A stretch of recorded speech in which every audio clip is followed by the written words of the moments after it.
계속 같이 보고 있는데요. 마태복음 15장 오늘은 29절부터 39절까지 말씀. 어제 29, 31은 좀 받긴 했지만 좀 묶어서 다시 한번 보도록 합니다. 사실은 오늘 본문은 21절에 가나안 여자의 믿음부터 같이 다시 보면 좋은데요. 내용을 같이 한번 묶어서 보도록 하겠습니다. 29절에서 39절까지 우리 같이 한 목소리로 읽도록 하겠습니다. 예수께서 거기서 떠나사 갈릴리 호숫가에 이르러 산에 올라가 거기에 앉으시니 큰 무리가 다리 저는 사람과 장애인과 맹인과 말 못하는 사람과 기타 여럿을 데리고 와서 예수 발 앞에 앉힘에 고쳐주시니 말 못하는 사람이 말하고 장애인이 온전하게 되고 다리 저는 사람을 걸으며 맹인이 보는 것을 무리가 보고 놀랍게 여겨 이스라엘의 하나님께 영광을 돌리느라. 예수께서 제자들을 불러 이르시되 내가 무리를 불쌍히 여기노라. 그들이 나와 함께 있은지 이미 사흘임에 먹을 것이 없도다. 길에서 기진할까 하여 굶겨 보내지 못하겠노라.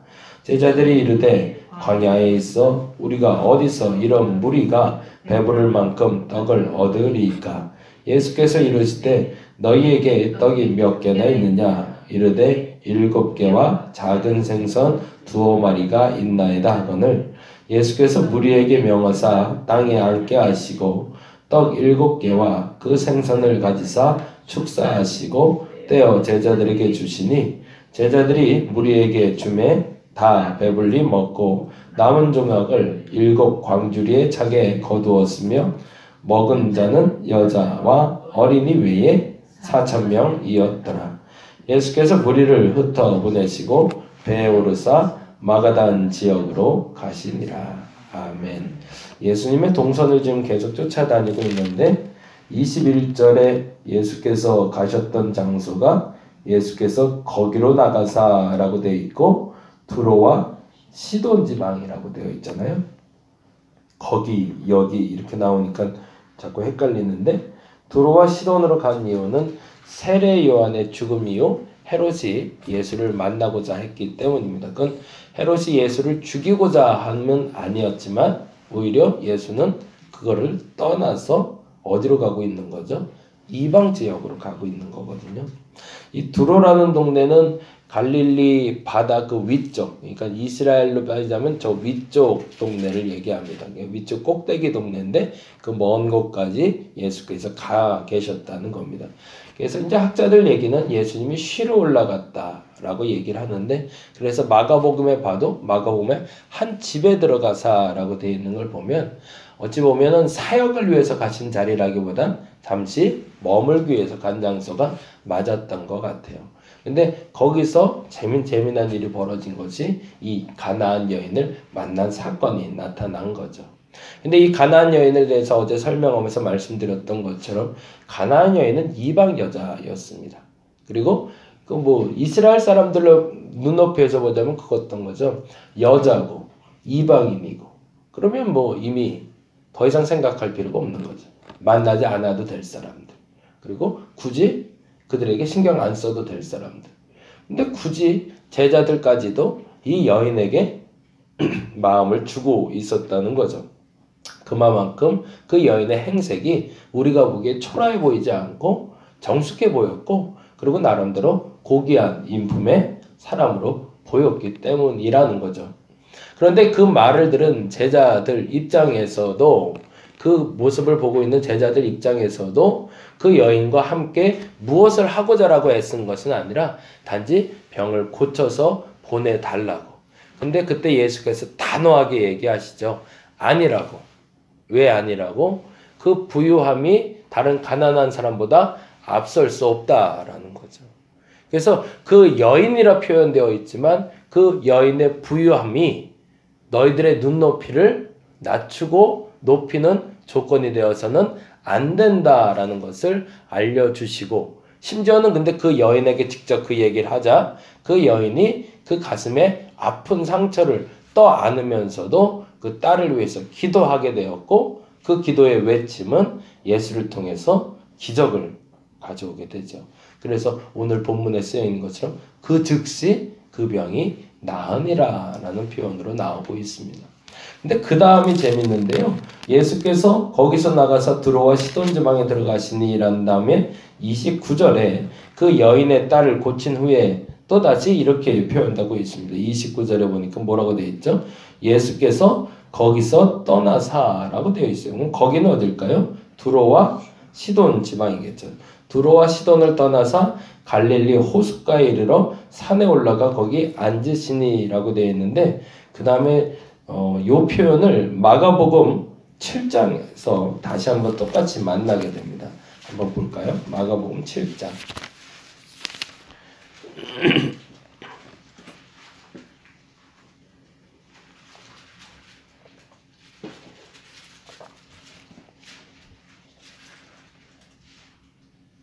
마가복음 7장 24절부터 수로보니게 여인이라 불리우는 아까 그 가나안 여인에 대한 이야기가 기록되고 있고요. 24절, 25절, 26절을 통해서 이 여인이 헬라인이고 수로보니게라는 족속 사람이었음을 이야기해주고 있습니다. 그리고 나서 동일한 이야기로 강아지 얘기죠. 개들도 아이들이 먹던 부스러기를 먹나이다 라는 표현을 통해 그 귀신이 나간 것이 결론적으로 나오는 게 30절. 근데 그 다음에 31절에 이르러 예수께서 움직이셨던 동선이 이렇게 기록되고 있습니다. 동선이 어떻게 되는지 한번 볼까요? 31절입니다. 마가복음 7장 31절. 7장 31절 같이 한번 읽어보겠습니다. 예수께서 다시 두로 지방에서 나와 시돈을 지나고 데가벌리 지방을 통과하여 갈릴리 호수에 오셨대요. 코스가 어떻게 되죠? 두로, 시돈, 데가벌리, 그 다음에 갈릴리 이렇게 움직이셨네요. 그러면 두로는 어디고 시돈은 어디고 데가벌리는 어디냐는 건 그냥 큰 틀에서 나중에 지도 한번 보시면 알겠지만 갈릴리 해변 그 위쪽으로 한 바퀴를 삥 도시는 거예요. 위쪽으로 헐몬산을 중심으로 해서 좌측에서 우측으로 한 바퀴를 삥 돌아서 내려오십니다. 근데 공통적인 특징은 이 두로도 시돈도 데가벌리로 다 이방인의 땅이라는 거예요. 유대인이 살던 지역으로 들어가지 않고 두로와 시돈과 데가볼리를 거쳐서 갈릴리로 오십니다. 근데 그 사이에 있었던 일이 뭘까요? 그 사이에도 역시 동일하게 병자들이 낳았고 이런 일이 벌어졌겠죠. 그렇다면 여기서 힌트 조건이 나오는데 29절로 다시 한번 돌아갑니다. 마태복음 15장 29절 같이 한번 읽어보겠습니다. 예수께서 거기서 떠나사 갈릴리 호숫가에 이르러. 그러면 거기는 어디요? 두로, 시돈, 데가볼리죠. 예. 두로, 시돈, 데가볼리를 떠나사 갈릴리 호숫가에 이르러 산에 올라가 거기 앉으시니 큰 무리가, 그러면 이 큰 무리는 누굴까요? 유대인들이 아니었던 거죠. 이방인들이 쫓아왔던 거죠. 그래서 그 이방인들이 우하고 몰려 있는데 아주 재미난 일이 벌어집니다.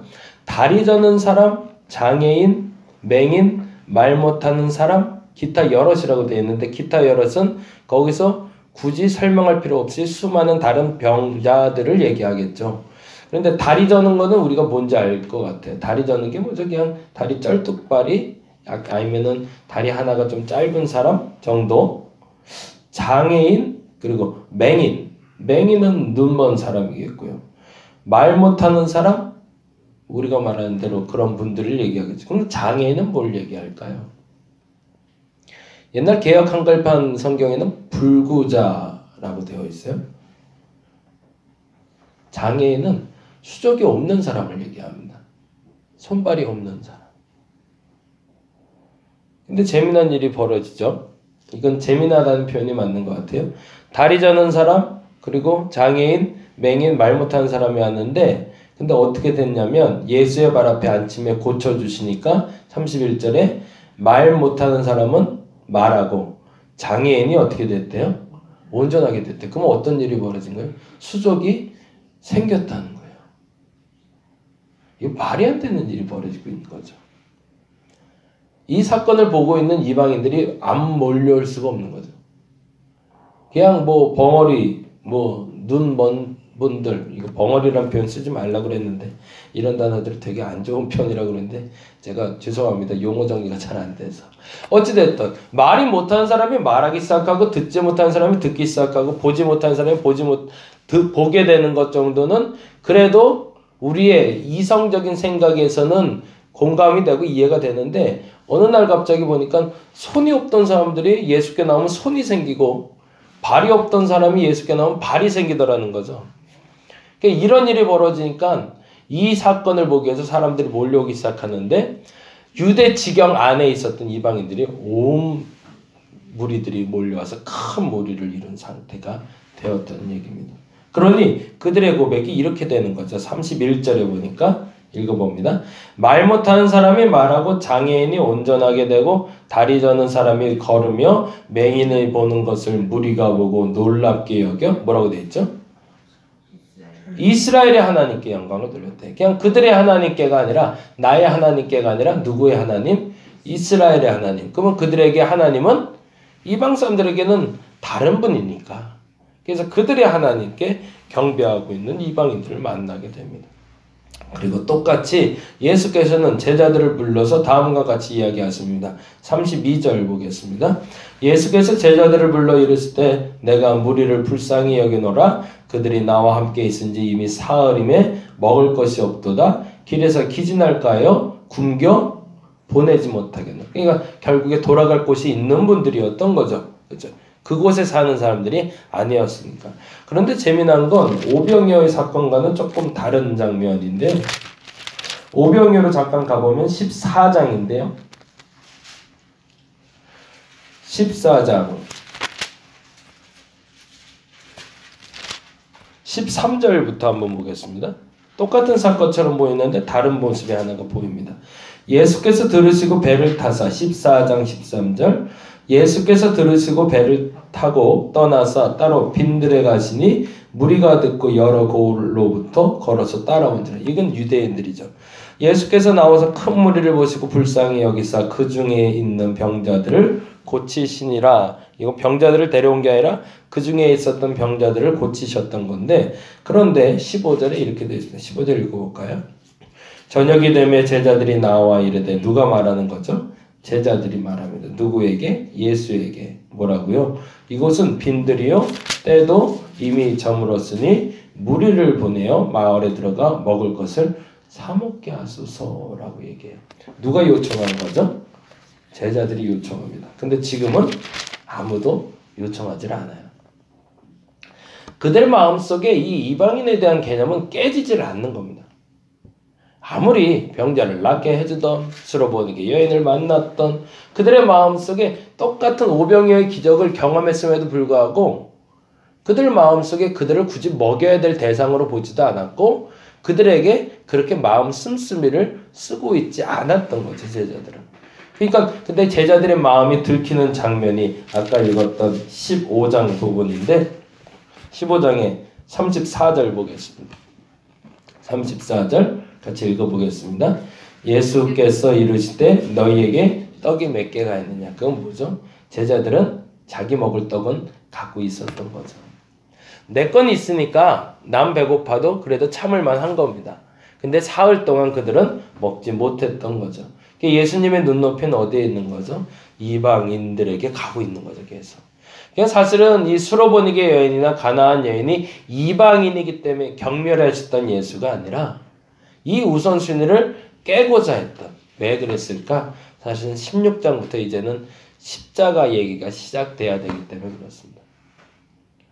더 큰 고난, 더 큰 어려움, 그리고 앞으로 이들이 감당해야 될 그 깨달음의 시간들은 어마어마한 고난의 시간들이고 그 고난을 넘어야 부활을 경험하게 될 텐데 이도 넘어가지 못하는 제자들에겐 그 어떤 말도 할 수 없었기 때문에 그래서 예수께서는 그 유대 지방에만 3년을 머무시다가 마지막 십자가에 달려 돌아가시기 전에는 그 이방 나라로 돌아가시면서 그들에게 복음을 심고 재미난 건 그들 보고 나를 따르라고 하진 않습니다. 그들이 각자 집으로 돌아가게 하십니다. 그건 뭐 한 거죠? 복음의 씨를 뿌려놓은 거죠. 만일에 그들이 쫓아와서 예루살렘까지 왔으면 선동자가 됐을 겁니다. 어차피 뭐 유대 사람들도 아니니까 예수가 나의 병도 낫게 해줬고 그러면 이분들이 앞뒤가 보일까요? 앞뒤 안 보이죠. 예수를 십자가에 달려 죽이라고 하면 이분들은 맞습니다라고 외칠 사람들이 아니라 안 됩니다라고 외칠 사람들이죠. 그렇게 따지자면 그렇게 이방인 4,000명, 여자까지 아이들까지 포함한 12,000명을 데리고 선동할 수 있는 가능성이 있었는데 그들을 각자 다 집으로 돌려보내시고 그는 십자가에 달리러 움직이고 계셨던 거죠. 왜? 그 이후에 제자들이 그 씨앗을 거두러 가야 되니까.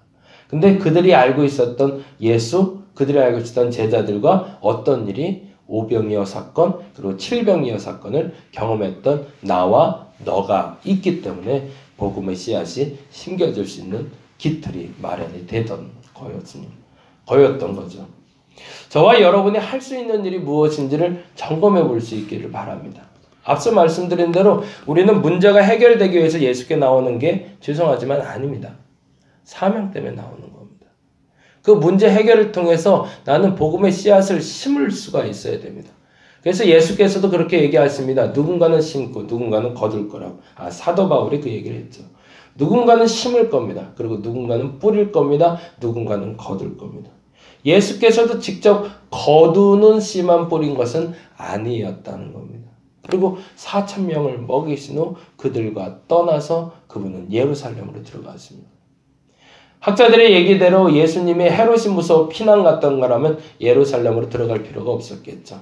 어찌 보면 그 마지막 사명을 감당하기 위해서 두로와 시돈과 대가볼리에 씨를 뿌려놓고 오시는 장면이 오늘 마지막 장면이 됩니다. 그 장면에 대해서 분명하게 이들이 유대인이 아닌 이스라엘 사람들이라는 걸 알게 되는 장면이 바로 37절입니다. 같이 한번 보고 마무리할게요. 37절 같이 한번 읽겠습니다. 다 배불리 먹고 남은 조각을 7 광주리에 거뒀대요. 오병이어에서 뭐라고 되어 있었죠?